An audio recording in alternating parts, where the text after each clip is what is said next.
Assalamualaikum warahmatullahi wabarakatuh. Selamat pagi, selamat siang, dan selamat malam Anda semuanya.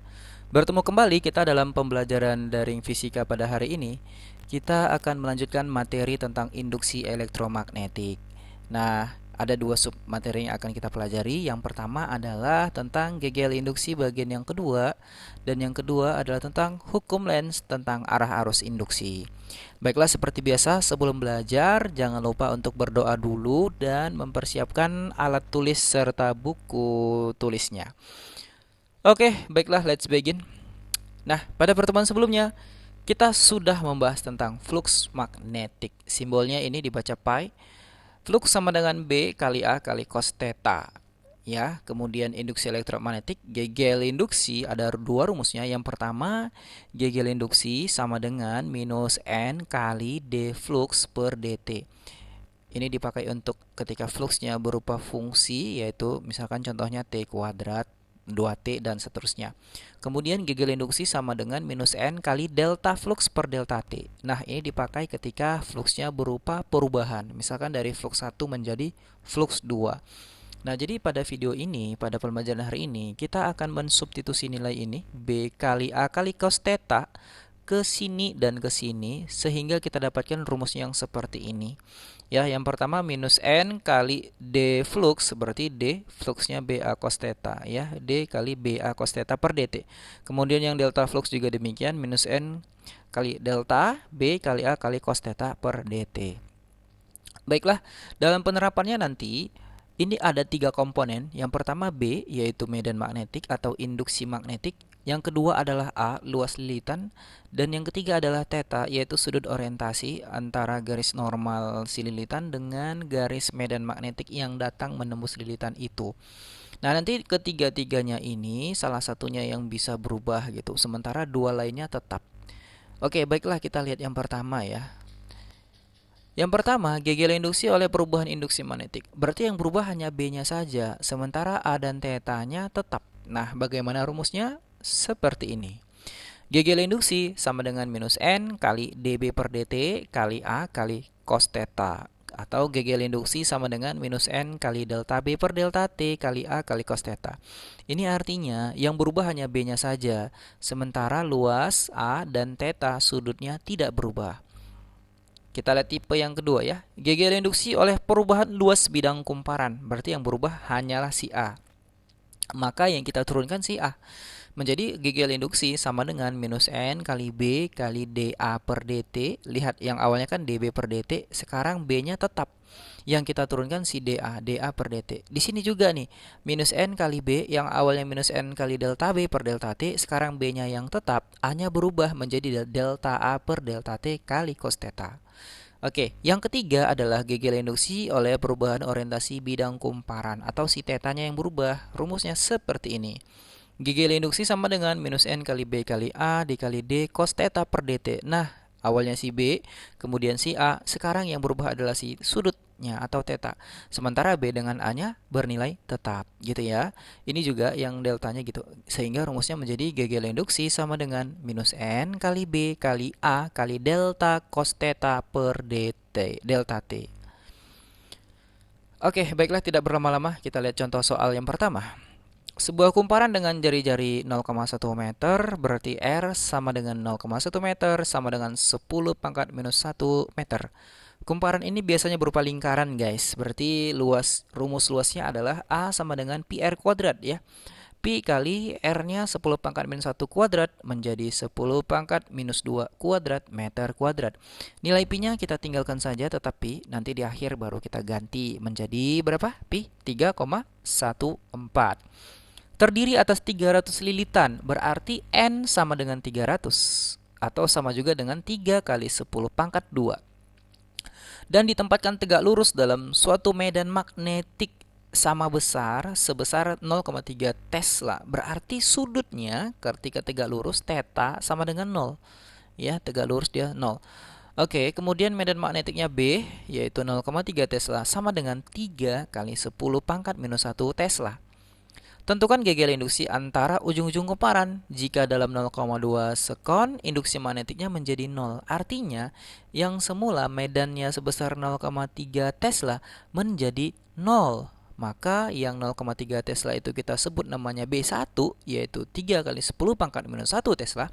Dan B2-nya sama dengan 0. Sehingga dari sini kita bisa lihat terjadi perubahan medan magnetik atau induksi magnetik, yaitu kita sebut namanya delta B. Delta B sama dengan B2 kurang B1. 0 dikurang 3 kali 10 pangkat minus 1 menjadi minus 3 kali 10 pangkat minus 1 Tesla. Oke, waktu perubahannya sebesar 0,2 sekon, berarti delta T sama dengan 0,2 sekon, yaitu sama dengan 2 kali 10 pangkat minus 1 sekon. Nah, dari sini kita kan sudah bisa menyimpulkan yang berubah itu B, berarti dia delta B. Maka rumusnya adalah seperti ini. GGL induksi sama dengan minus N kali delta B per delta T kali A kali cos theta. Tinggal masukkan angkanya aja ya. N-nya ini 3 kali 10 pangkat 2, delta B-nya ini minus 3 kali 10 pangkat minus 1, yang ini tadi dia. Nah, per delta T yang ini 2 kali 10 pangkat minus 1, masukkan kemari, dikali luasnya, Pi kali 10 pangkat minus 2, dikali cos theta, ya, cos 0. Cos 0 kan sama dengan 1, berarti tidak usah kita tuliskan ya. Ini coret sama coret. Kemudian ini sama ini juga ya. 2 kurang 2, 10 pangkat 0 berarti ya. Oke, maka tinggal minus 3 kali minus 3 sama dengan 9 bagi 2 sama dengan 4,5 pi volt. Oke, atau kalau kita ganti pi-nya menjadi 3,14, maka hasil akhirnya menjadi 4,5 dikali 3,14 menjadi 14,13 volt. Oke lah, baik, kita lihat contoh soal yang kedua ya.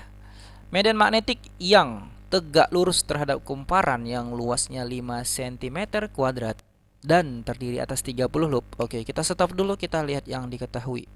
Pertama, karena dia tegak lurus berarti sudut theta sama dengan 0. Yang kedua, luasnya 5 cm kuadrat berarti A sama dengan 5 cm kuadrat sama dengan 5 kali 10 pangkat minus 4 meter kuadrat. Dan terdiri atas 3 loop, 30 loop. Berarti N sama dengan 30 sama dengan 3 kali 10 pangkat 1. Nah, kita lanjutkan. Berubah terhadap waktu menurut persamaan B sama dengan 500 dikurang 0,6 T militesla. Ini MT militesla dengan T dalam sekon. Nah guys, jadi ternyata di sini dia berubah terhadap waktu, artinya B-nya di sini berupa fungsi. Lihat ada T di sini ya. Oke, ada fungsi berarti nanti kita pakai diferensial atau turunan ya, pakai dB per dt. Oke, kita buat diketahui B sama dengan 500 dikurang 0,6 T militesla. Nah, kita maunya dalam Tesla, berarti dikali dengan 10 pangkat minus 3 Tesla. Berapakah GGL induksi antara ujung-ujung kumparan setelah 2 sekon? Oke, T-nya 2 sekon guys. Nah, berarti kita pakai rumus yang mana nih? GGL induksi sama dengan minus N kali dB per dt kali A kali cos theta. Oke, gitu ya. Kita masukkan angkanya. Minus N, N-nya tadi 3 kali 10 pangkat 1. Oke, kali dB-nya. B-nya ini 500 kali, kurang 0,6 T kali 10 pangkat minus 3. Ini dia. Per dt, kemudian dikali A. A-nya berapa? Ini 5 kali 10 pangkat minus 4. Dikali cos 0 sama dengan 1. Tidak perlu ditulis. Oke, masih ingat ya dari pertemuan sebelumnya, kalau ada turunan, kita turunkan terlebih dahulu fungsi B-nya, setelah itu kita substitusi atau kita masukkan nilai T ke dalam persamaan yang sudah kita turunkan. Oke, kalau ini diturunkan ya, D500 kurang 0,6 T, karena T-nya pangkat 1. Berarti yang 500-nya nanti jadi 0, kemudian 0,6 T-nya menjadi tinggal 0,6, gitu ya. Berarti minus 3 kali 10 pangkat 1 kali yang ini 500-nya habis menjadi minus 0,6 saja ya. T-nya jadi 0 pangkatnya. Kali 10 pangkat minus 3 yang ini dikali 5 kali 10 pangkat minus 4 volt. Nah, kalian lihat ini di sini. Ternyata turunannya tidak memiliki T lagi. Artinya tidak ada T di sini. Sehingga setelah 2 sekon, 2 sekonnya ini tidak usah lagi kita masukkan kemari. Oke, jadi kalau kita hitung hasilnya nanti sebesar 9 kali 10 pangkat minus 6 volt. Artinya gini, mau nanti dia setelah 2 sekon, setelah 5 sekon, setelah 10 sekon, besar GGL induksinya tetap, yaitu segini besarnya, 9 kali 10 pangkat minus 6 volt. Artinya dia konstan terhadap waktu. Nah, kecuali tadi misalkan ini T-nya kuadrat. Kalau T-nya kuadrat diturunkan kan 2, T-nya masih ada kan? Nah, kalau T-nya masih ada, kita masukkanlah 2 ini ke T di sini. Ya, oke, gitulah kira-kira. Mudah-mudahan kalian paham. Baik, kita masuk ke submateri yang ketiga nih, hukum Lenz tentang arah arus induksi. Oke, jadi gini. Kita selama ini sudah melihat rumus GGL induksi yang dirumuskan oleh Faraday, ya. GGL induksi sama dengan minus N kali D flux per dt atau minus N kali delta flux per delta T. Ada minus di sini. Nah, apa arti minus di sini? Nah, inilah yang dijelaskan oleh si Lenz tentang hukum kekekalan energi sebenarnya. Jadi gini ceritanya. Ini kata si Lenz ya. Polaritas GGL induksi, polaritas ini adalah kutubnya ya, positif negatifnya.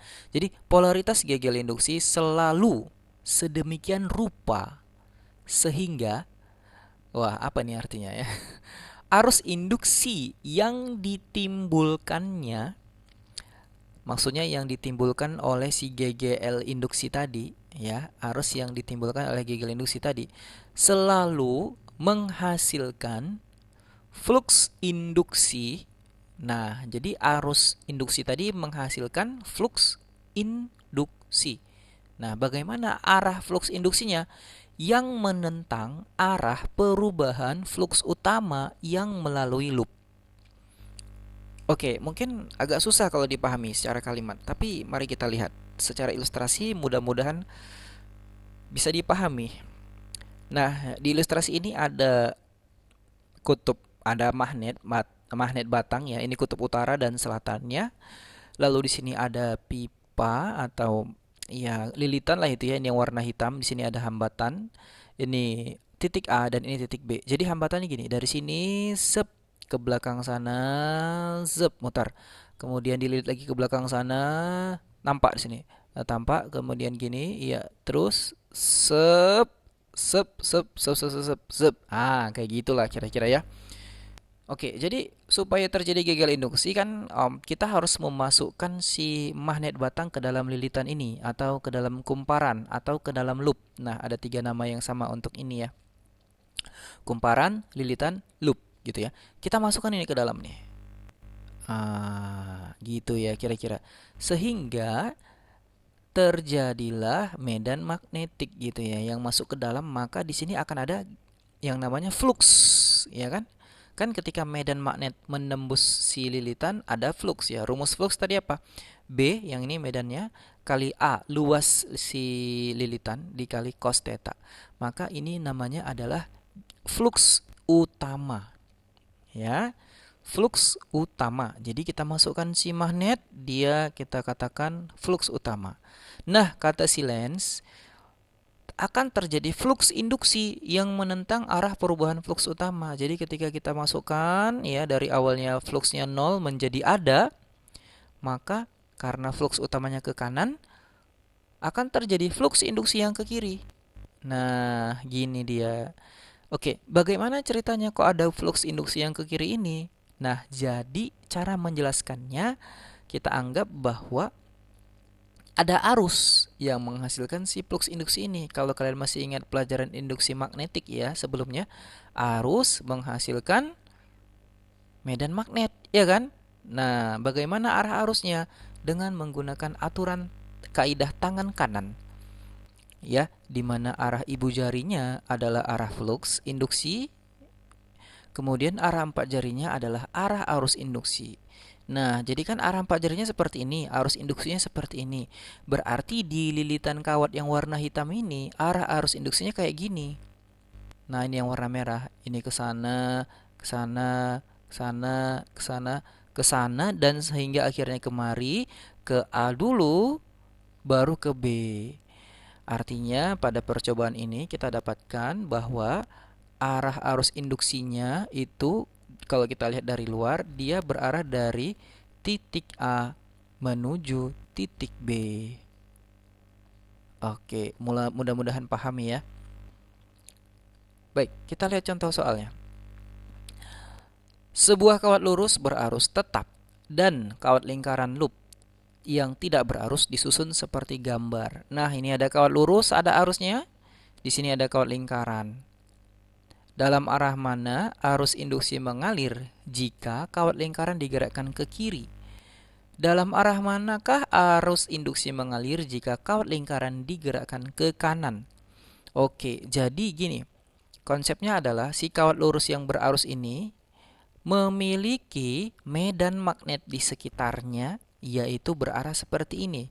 Masih ingat ya, ini pelajaran di fisika yang sebelumnya ya, tentang induksi magnetik. Menggunakan kaidah tangan tekanan, ibu jari adalah arah arus dan empat jari adalah arah induksi magnet. Ya, di sebelah kirinya ini induksi magnetnya itu keluar dan di sebelah kanannya masuk. Nah, tanda silang masuk ya, masih ingat ya? Oke. Jadi, kalau kita gerakkan kawat lingkaran ke kiri ya, gini ya, induksi magnet ini kan dia berubah terhadap jarak ya. Makin dekat ke kawat, makin besar induksi magnetnya. Makin jauh dari kawat, ada induksi magnetnya, tapi semakin kecil besarnya. Nah, kalau kita gerakan kawat lingkarannya ini ke arah kiri, artinya induksi magnet yang dialami kawat lingkaran ini yang berasal dari kawat lurus, itu nilainya akan semakin besar, gitu ya kan? Maka flux magnetik dari kawat lurus semakin besar karena si kawat lingkaran mendatangi si kawat lurus, gitu. Sehingga flux magnetik utama, kita katakan namanya flux magnetik utama yang dihasilkan oleh kawat lurus berarah masuk bidang kawat lingkaran.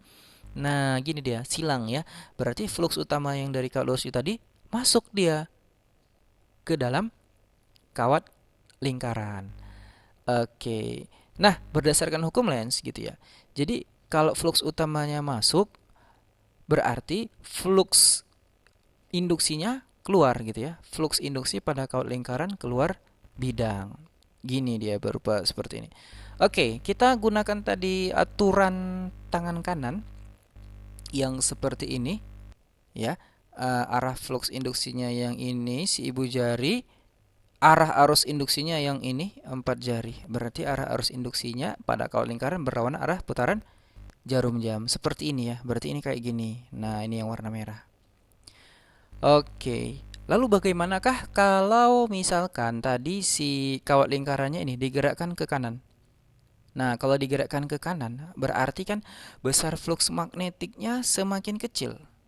Maka kita bisa katakan flux utamanya dia tidak masuk, tetapi keluar. Nah, karena flux utamanya keluar, berarti flux induksinya jadi masuk. Kalau masuk kan berarti orientasi tangan yang ini, aturan tangan kanannya jadi terbalik. Jadi ini ke sana.